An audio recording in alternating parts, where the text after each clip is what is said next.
And what if I told you that right now there is a country that is literally controlling everything a large part of the population watches? What would you think of that idea? It's quite absurd, isn't it? Well, that's exactly what China is doing. The country is literally shaping a part of society as they wish. You see, the best way to shape a society is through the young, consolidating ideas, thoughts, and behaviors. And the best way to distribute these ideas, thoughts, and behaviors is through mass media, specifically through social media. But how is China carrying out this absurd plan? It's simple. You might have heard of an app called TikTok. Welcome to our channel, and in today's video, you will understand how this country controls everything you watch. But before that, please leave your comments on the topic and let me know if you believe that China is really controlling the population through TikTok, or if you think the app is harmless and just for fun. Also, give it a like if you found the topic of this video interesting, subscribe to the channel if you haven't already, and activate the notification bell to stay updated on all our content. Without further ado, let's get to the video.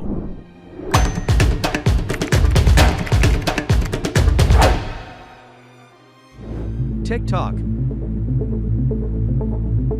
TikTok has been an overwhelming success. Not just the app itself, but its way of distributing content has practically forced major companies like Meta and Google to implement short video formats on Instagram and YouTube, respectively, on their platforms. TikTok, a global social media phenomenon, emerged as a video sharing platform that revolutionized how people interact and express themselves online. With its short video format, usually lasting from 15 seconds to a minute, TikTok allowed people from all over the world to create engaging content, often accompanied by interesting soundtracks. Viral challenges, dance trends, comedy, beauty, and more have spread on the platform, making it a cauldron of creativity and entertainment. TikTok was developed by the Chinese company ByteDance, founded by Zhang Yiming in 2012, and has become one of the fastest-growing technology companies globally, widely recognized for TikTok's success. In addition to TikTok, ByteDance is also responsible for other popular apps such as Douyin, the Chinese version of TikTok, Tushio, a personalized news app, and Shigua Video, a long-form video sharing platform. But the company's flagship is TikTok,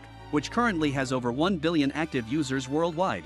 TikTok's recommendation algorithm is highly sophisticated, analyzing user behavior to personalize the video feed, keep users engaged, and present relevant content. This, in turn, has led to the rise of content creators, many of whom have gained a significant audience and monetization opportunities. The algorithm is so powerful that experts say it can understand user preferences and keep them glued to the platform for hours, after just a 1 to 3 minute analysis. But how is China using TikTok to control what people watch? And most importantly, what is the goal behind all of this?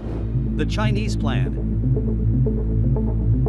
TikTok has always faced various criticisms, from its content format to the potentially addictive nature of its algorithm and its potential impact on the minds, especially of the younger generation. But the main criticisms revolve around its privacy policies. The app is even banned in several countries, where governments in the UK, the United States, India, Canada, New Zealand, Taiwan, and Belgium have decided to ban the app from official government phones. The main reason for this ban is that TikTok has been accused of sharing user data with the Chinese government, and government agencies are concerned about possible data leaks and the security and privacy of user data. TikTok denies these accusations, stating that the platform does not share data with Chinese authorities. However, there's a significant caveat: China's intelligence laws require companies to assist the Communist Party when requested. In other words, while in theory TikTok doesn't share data with the Chinese government, in practice, the Communist Party can demand that information and access it whenever they wish. Despite this security loophole being extremely concerning, even more problematic allegations have been made about the app.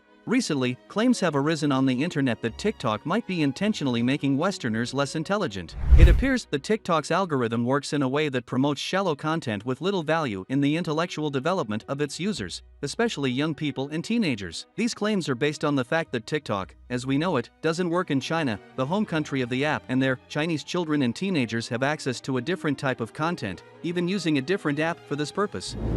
Douyin. Due to restrictions imposed by the Chinese Communist Party, it's common for Chinese apps to be different from those in the Western world, even those created within the country, such as TikTok, which, despite being Chinese, isn't used in China. In China, ByteDance, the company behind TikTok, offers a kind of TikTok twin called Douyin. In theory, the two apps are similar, but in practice, they end up being completely different. Both TikTok and Douyin offer virtually the same experience, identical layouts and simple menus that make it easy to create, play, and discover videos. But there's a significant difference, especially in terms of content. While TikTok's algorithm prioritizes content like trends and famous dances, being known for that, Douyin prioritizes more intellectual content, focusing on topics like lifestyle, study tips, business, and even videos from local authorities. Douyin focuses on educational content, reducing the reach of entertainment content, which is the opposite of what TikTok does in other countries. Another noteworthy point is that Douyin has strict usage limits, allowing children to use the app for only 40 minutes a day and maintaining control over teenagers' usage. This way, it prevents children from becoming addicted to the app and spending the whole day scrolling through their phones when they should be doing more beneficial activities, such as studying or playing sports, for example. In contrast, with TikTok, we know it's exactly the opposite. The Western app seeks to keep its users glued to their smartphone screens at all costs, and although there's a time control feature, it can be easily disabled. Based on these arguments, and, most importantly, on the fact that TikTok, as we know it, is not used in China, concerns have arisen that China is behind this disparity in the presented content, especially for young people. There's also an internet concern that the country may literally be trying to control what you watch to leave the Western population intellectually behind compared to the Chinese population. Due to these factors, conspiracy theories have emerged suggesting that China is planning, through social media control, to literally implant in the minds of young people the attitudes they desire for the West. Despite several factors supporting these theories, there is still no concrete evidence of this controversial plan. However, it is at least strange that a Chinese app is not used in China. This topic raises many questions about TikTok's sudden popularity and the possible future implications of excessive app usage for society as a whole. But what do you think? Do you believe that China is literally controlling what you watch? Or do you think the app in the West shows only what users want to see? And that, in reality, if it doesn't show educational content, it's because users are not interested in that kind of video? Leave your response in the comments. I would really like to know your opinion. What's the solution?